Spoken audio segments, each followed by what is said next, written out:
Chapitre hydrostatique. Alors commençons par le plus simple. Si nous sommes hors de l'eau, donc là sur Terre, c'est facile à comprendre. Il y a la pression atmosphérique qui s'exerce sur nous, comme on l'a vu dans le chapitre sur la pression. Okay, et donc, ça fait que lorsque je saute, je retombe, okay, parce que j'ai cette pression qui me maintient au sol. D'accord ? Dans l'eau, cette pression s'exerce toujours, mais elle va être en contradiction avec d'autres éléments. On va le distinguer entre deux chapitres. On aura les lois physiques, dont on parlera très vite, et les facteurs humains, dont on parlera par la suite. Alors, tout d'abord, regardons aux lois physiques, c'est le rapport que l'on va avoir entre la pesanteur et la poussée d'Archimède. Okay, alors, tout d'abord, qu'est-ce que la pesanteur? C'est la pression que l'on va avoir. Okay, donc c'est le poids. C'est équivalent à 9,81, la pression que l'on va avoir sur nous. Okay. La poussée d'Archimède, c'est quoi? C'est par rapport au volume qui est immergé. Okay. Plus le volume est immergé, plus il va avoir tendance à flotter. Okay. Alors, exemple, pour qu'une flottabilité soit négative, il faut que la pesanteur soit supérieure à la poussée d'Archimède. Okay. Donc, il faut que l'objet ou la personne soit plus lourde. On va parler d'objet. La personne, il y aura d'autres données dont on parlera très vite. Okay. Donc, l'objet est assez lourd, mais a un petit volume. Exemple, une bille de plomb. Okay. Une bille de plomb, c'est lourd. Okay. C'est un matériau très fort. Et en plus de ça, le volume est petit et donc ça va avoir tendance à couler très facilement. Pour une flottabilité positive, il faut que la pesanteur soit inférieure à la poussée d'Archimède. Exemple, un gros volume, même si c'est lourd, un bateau qui est plus lourd qu'une bille de plomb, c'est très lourd, il y a l'histoire des matériaux aussi, mais c'est très lourd, mais c'est un très gros volume, donc ça va avoir tendance à flotter. Si la pesanteur est égale à la poussée d'Archimède, là on aura une flottabilité égale, d'accord, neutre, comme par exemple le poisson.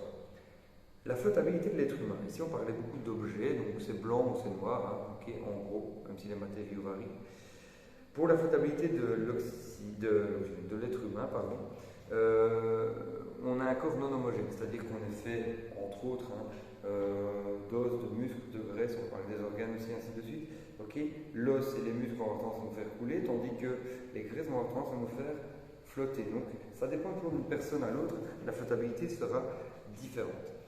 Ça peut varier aussi par rapport à la densité de l'eau. L'eau de mer va avoir tendance à nous faire flotter, tandis que l'eau douce va avoir tendance à nous faire couler. Globalement, okay, on coule quand même dans l'eau de mer, d'accord, mais on aura une meilleure flottaison dans l'eau de mer. C'est plutôt comme ça qu'il faut le dire. Plus le volume est immergé, plus on va avoir tendance à remonter, d'accord, lié à la poussée d'Archimède. Au niveau de l'équilibre des flottaisons, un corps homogène, pour un corps homogène, vous pouvez me créer là. Un corps homogène, on va parler tout de suite, un objet. Le centre de gravité va être au même endroit, donc CG, va être au même endroit que le centre de poussée. Donc c'est P. D'accord? C'est assez simple à comprendre et ce sera assez équilibré. Maintenant, si le centre de gravité est plus puissant que le centre de poussée, on va avoir tendance à couler et vice versa. Okay. Voilà. Pour l'être humain, c'est un peu différent. Pourquoi? Parce que le centre de gravité se trouve ici, plus ou moins à la 5e lombaire. D'accord? Pourquoi? Parce que les jambes sont plus lourdes que le reste, tandis que le centre de poussée se trouve ici, plus ou moins à la 1re lombaire. Okay? Pourquoi? Parce que le haut du corps est toujours à une meilleure flottaison que le bas du corps, puisque comme je dis, dans les jambes, il n'y a que muscles et os. Oui, il peut y avoir de la graisse, mais globalement, c'est plus fait d'os et de muscles, et donc ça a une flottaison négative. Et ici, donc, non seulement il y a les bras, il y a la tête, il y a les organes qui vont avoir tendance à nous faire flotter, mais en plus de ça, on a surtout les poumons qui sont là, qui sont les bouées du corps, et qui vont nous donner la tendance de flottaison. Si on se laisse aller, en fait, on va partir vers la verticale, si on laisse un peu la nature faire. Ok? Alors, au niveau de l'analyse du mouvement, si l'on s'incline un petit peu, d'accord, imaginons que le corps est un peu plus incliné, ça veut dire que le centre, je vais redessiner, voilà, imaginons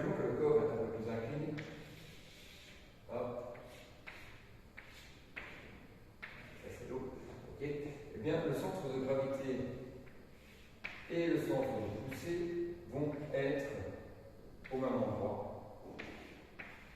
Ok, et donc le corps va avoir tendance à être équilibré. Maintenant, on va un petit peu varier les choses et on va lever les bras. On va un peu modifier l'équilibre. Le centre de gravité va se trouver ici, tandis que le centre de poussée va se trouver ici. D'accord? Ok? Et donc, ce qui va se passer, c'est que la position du corps, si je laisse aller, va s'adapter. Centre de gravité, pardon. Voilà. La position du corps va s'adapter. Ok? Et donc, le corps va se redresser pour que le centre de gravité et le centre de poussée se rapprochent à nouveau et pour retrouver un nouvel équilibre. Donc, par rapport à la position, avec le centre de gravité et le centre de poussée, il va y avoir un nouvel équilibre pour retrouver une position équilibrée. D'accord? Ok? Et donc, il faut savoir que plus les centres de gravité et le centre de poussée sont proches, plus on aura un équilibre. Plus le centre de gravité et le centre de poussée sont éloignés, plus on va avoir un redressement. Okay? Ça, c'est pour tout ce qui est loi physique. Au niveau des facteurs humains, il faut savoir que, on va analyser ça sur plusieurs points. Le premier point, la densité. Le corps léger va être plus haut sur l'eau. Donc, on va avoir moins de résistance, on va être plus efficace sur l'eau. Deuxième point, au niveau des facteurs ostéomusculaires, si on a plus d'os et plus de muscles, oui, on va couler plus, d'accord. Cependant, on aura un peu plus de puissance aussi, puisqu'on aura plus de muscles. Donc, il y a un bon rapport à avoir là-dedans. Même chose, la proportion corporelle, si on a des longs membres, donc des longs bras, des longues jambes, on aura une flottaison plus faible, d'accord. On aura tendance à couler, mais on pourra avoir une plus grande amplitude dans l'eau et donc gagner aussi là en puissance. Au niveau du sexe, ben, la femme a une meilleure flottaison que l'homme. Okay. Pourquoi? Parce qu'il y a un plus gros pourcentage graisseux et en plus de ça, la femme est plus large parce qu'elle a un bassin plus large, donc elle aura une meilleure flottaison que l'homme. Au niveau de l'âge, le bébé a une flottaison qui n'est pas innée. D'accord? Il faut quelques séances pour que le bébé puisse, je parle de séances de bébé nageur, parce que le bébé puisse retenir sa respiration lorsqu'il a sa tête dans l'eau. Cependant, il a une meilleure flottaison que l'être humain adulte. Pourquoi? Parce que là où nous avons des os, c'est encore du cartilage, donc c'est plus léger, ses membres sont plus petits, et donc une nouvelle fois, ça amène vers une meilleure flottaison. Au niveau de l'âge, la flottaison optimale est entre 10 et 13 ans, okay, parce qu'il y a une grosse augmentation graisseuse due à la puberté qui va arriver. Par contre, à 15 ans, la flottaison horizontale est quasi impossible. Pourquoi? Parce que à 15 ans, on est en pleine puberté, le corps est complètement déséquilibré, certains membres vont être un peu disproportionnés et ainsi de suite au niveau des bras, des jambes, okay, et donc la flottaison est très déséquilibrée. Au niveau adulte, quand le corps arrive à l'âge adulte, souvent, si on fait l'étoile de mer, les jambes vont avoir tendance à couler.